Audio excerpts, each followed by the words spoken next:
Hey guys, Super Godzilla Final Wars here, and we are back for more Godzilla movie reviews. Heck yeah! And this time, we're no longer going to be reviewing the Showa-era Godzilla movies.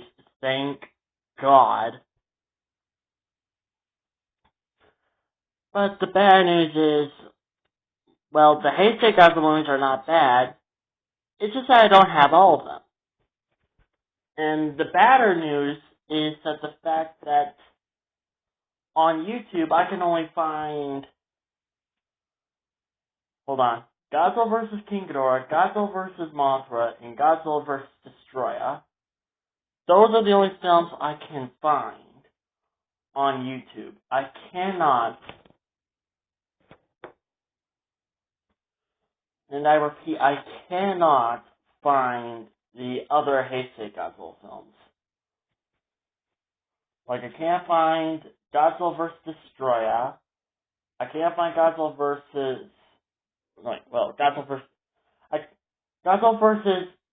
Freaking Space Godzilla. There, that's what I was trying to say. I cannot find Godzilla vs. Mecha Godzilla, Godzilla vs. Space Godzilla, Godzilla, and The Return of Godzilla. I cannot find those Godzilla movies. I can only find... The only two Heisei Godzilla movies I do have is Godzilla vs. Biollante, and of course, the DVD that's right next to me is Godzilla vs. Destroya. And the movies that are available on YouTube are obviously... Oh wait, hold on. I found it. I found Godzilla vs. Mechagodzilla 2. Okay, that's just like one movie down then. Hold on, let me double check. I want to see if I can find Space Godzilla. Or at least Return of Godzilla. I found one. I found one of them.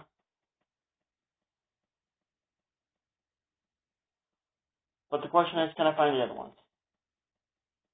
And it doesn't look like I can. All I'm seeing is all the other old school Godzilla movies.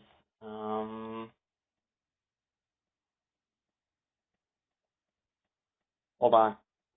Well, anything? No, I couldn't find Return of Godzilla and Godzilla vs. Space Godzilla. So it looks like we're only going to be reviewing Godzilla vs. Biollante, Godzilla vs. King Ghidorah, Godzilla vs. Mothra, Godzilla vs. Mechagodzilla 2,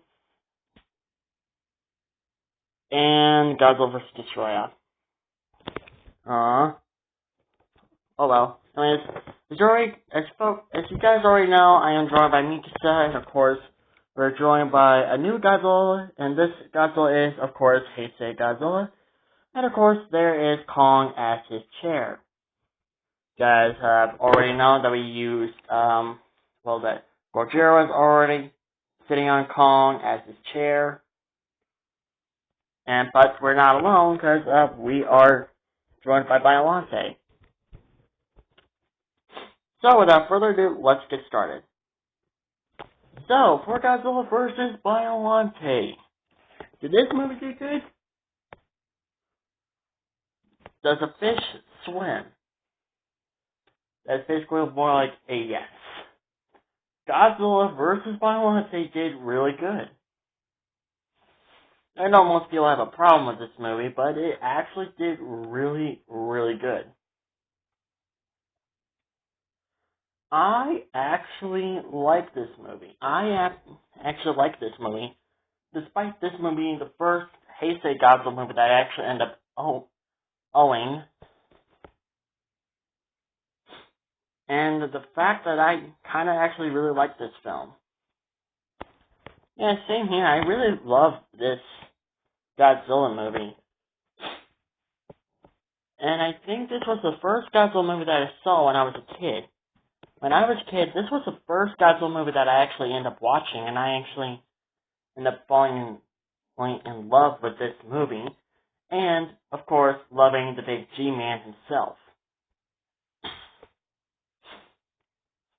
Didn't the, Aaron and Armin started questioning why you started loving Godzilla in your universe?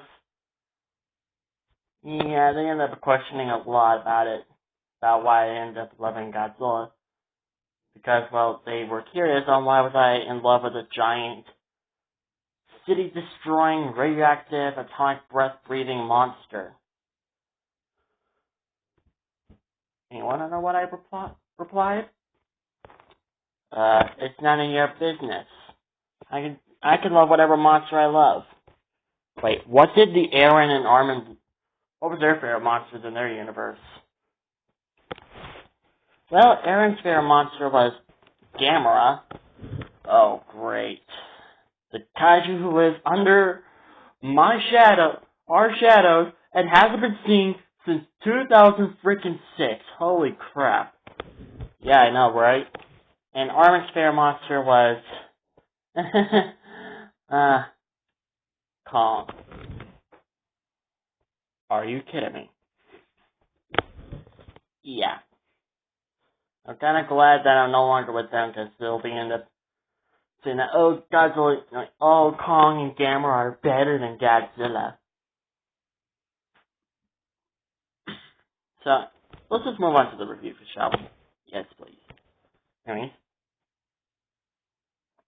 So as usual, we're going to go over the plot line, storyline, human characters, and of course, the monsters.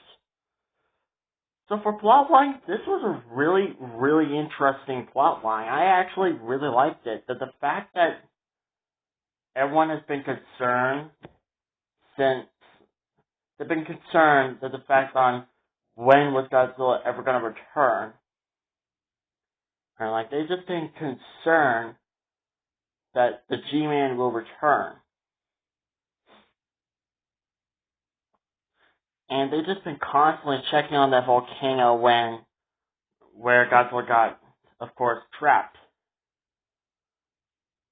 And of course, things started going downhill really quickly because things just started escalating very quickly that the human characters couldn't even understand what was going on, because there was one group of people who took, like, G-cells, or what I like to call scales of Godzilla, and ended up bringing them to the scientist who lost his daughter,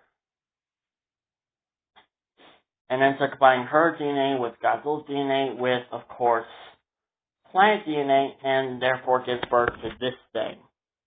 Hey! The storyline was really impressive. I actually really loved the storyline for this movie. It was actually a really impressive storyline.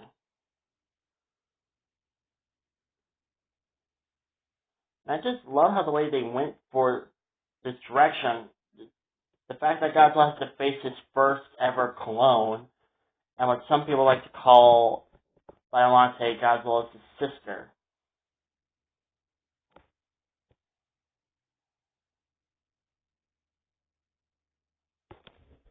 For the human characters, they're actually really likable. And some of these human characters are even understandable as well. And the fact that they had to use, like, bacteria, like, rocket launchers to try to kill Godzilla, well, I find that very interesting.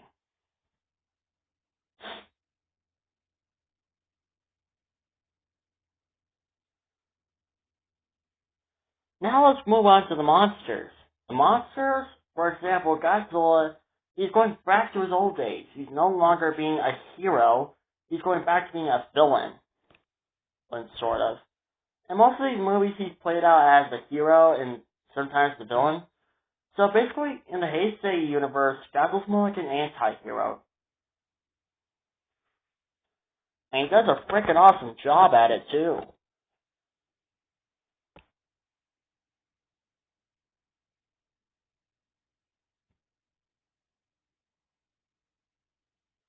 Well, like, people say that Godzilla's a villain, but, well, in this Godzilla movie series, but technically, the Godzilla that's featured in this series, in this movie series, is actually an anti-hero. He plays the role as both a hero and a villain. Yeah, let's just say I had a different personality than all my other Godzilla the brethren who came before me.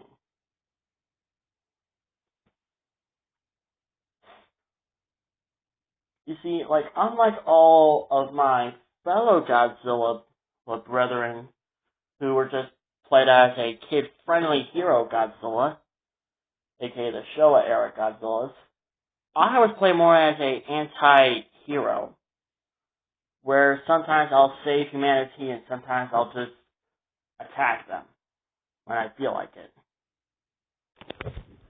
And I will say, biollante was a very huge kaiju. I'm pretty sure I heard that biollante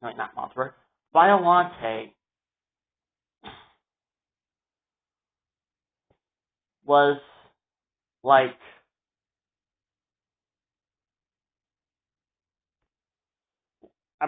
I'm pretty sure. Sorry about that. Anyways, let's move on. I think I heard that the fact that biollante was a very huge kaiju for the directors to make. So they literally have to repeat the same running scene with biollante. Like charging at Godzilla. I'm pretty sure that they had to repeat that very same scene again.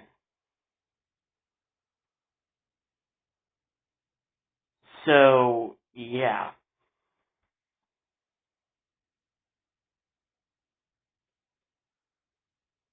And I will say, I find biollante is a very, not my favorite kaiju, but a interesting kaiju. So for ranking, I give this movie 9 Golden Godzilla Earth Stars out of 10. Reason why I give it 9, because it's simple. I feel like they would have tried a bit more harder to give the humans a bit more of an understanding backstory.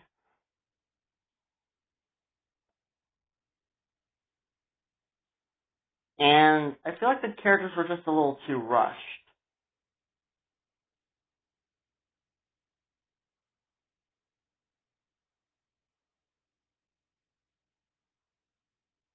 So, yeah. This wasn't a bad movie. This was actually a really good movie. So I hope you guys liked the video. Like, comment, and subscribe, and we'll see you guys in the next video. Bye-bye!